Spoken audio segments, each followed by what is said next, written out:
कि exercise 8.3 solve करनी है। तो आज हम एक छोटी सी वीडियो जो है वो आपको समझ लीजिए। पहली जो हमारी ट्रिग्नोमेट्री की आइडेंटिटी है उसको समझिए पहले। Sine square theta plus cos square theta equals to 1। हमारे पास plus cos square theta equals to 1। ये आइडेंटिटी वैसे तो आपको याद करनी ही करनी है, इसका यूज भी समझ लीजिए कैसे करेंगे। अगर कहीं पे 1 लिखा है तो उस जगह हम sign square theta plus cos square theta लिख सकते हैं।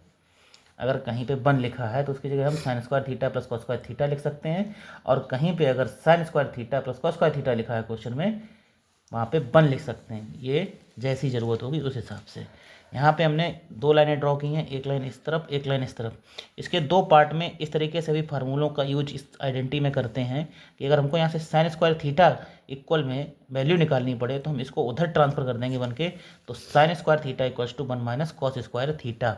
इसका मीन्स ये हुआ, इसका मतलब ये हुआ कि साइन स्क्वायर थीटा अगर कहीं लिखा है तो आप वहाँ पर 1 माइनस कॉस स्क्वायर थीटा लिख सकते हैं।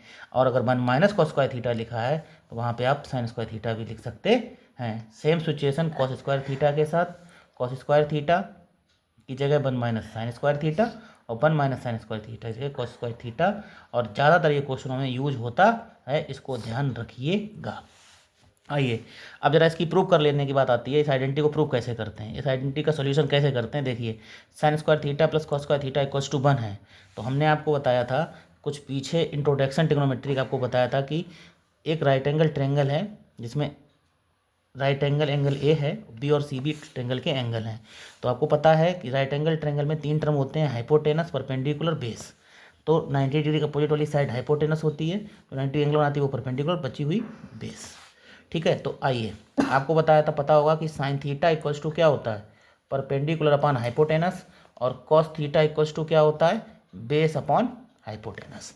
ये हमने आपको इंट्रोडक्शन में बताया था। और ये अगर आपको नहीं आता तो इसको भी आप बताइएगा कमेंट में, तो वीडियो डाल देंगे। तो आइए यहाँ पे क्या करते हैं, लेफ्ट हैंड साइड ले लेते हैं। क्योंकि क्या, मान लो कोई कहते हैं कि prove that sine square theta plus cos square theta equals to 1। तो हम क्या करेंगे, लेफ्ट हैंड साइड लेंगे, sine square theta plus cos square theta. ठीक, तो यहाँ पे साइन थीटा की वैल्यू क्या है, पी अपॉन एच। क्या है, पी अपॉन एच। और स्क्वायर कर दिया। अब इस क्वेश्चन को सॉल्व करेंगे तो ये हो जाएगा परपेंडिकुलर का स्क्वायर अपॉन हाइपोटेनस का स्क्वायर। और ये क्या हो जाएगा, बेस का स्क्वायर अपॉन हाइपोटेनस का स्क्वायर। आगे स्टेप में जब सॉल्व करेंगे, दोनों के डिनोमिनेटर कैसे हैं, हाइपोटेनस का स्क्वायर यहाँ पे भी है, दोनों के डिनोमिनेटर एक तरीके से सेम है। आपको पता है, अगर इसको इस तरीके से समझेंगे, 3/2 और 1/2 जब सॉल्व करते हैं दोनों के डिनोमिनेटर कैसे हैं, सेम है, तो 2 आता है। इसी प्रकार से यहाँ पे क्या आएगा, हाइपोटेनस का स्क्वायर आएगा। इसका इसमें डिवाइड करेंगे, कट जाएगा 1, तो यहाँ क्या आ जाएगा, परपेंडिकुलर का स्क्वायर और बेस का स्क्वायर। इतना तो आपको पता ही होगा। अब आपको लाना क्या है, 1 लाना है। क्या लाना है, 1 लाना है। तो यहाँ देखिए, आपने इंट्रोडक्शन में पढ़ा था कि एक थ्योरम होती है पाइथागोरस, हाइपोटेनस का स्क्वायर इक्वल्स टू परपेंडिकुलर का स्क्वायर प्लस बेस का स्क्वायर। क्या होता है, मतलब परपेंडिकुलर का स्क्वायर प्लस बेस के स्क्वायर, दोनों का सम जो है वो किसके इक्वल होता है, हाइपोटेनस के इक्वल होता है। तो क्या होगा, हाइपोटेनस का स्क्वायर इक्वल्स टू हाइपोटेनस का स्क्वायर। मतलब इनकी जगह ये वैल्यू हमने पुटअप कर दी, कट गया, कितना आ गया, 1। क्या लाना था, 1। इसलिए ये हमारी हो गई प्रूव।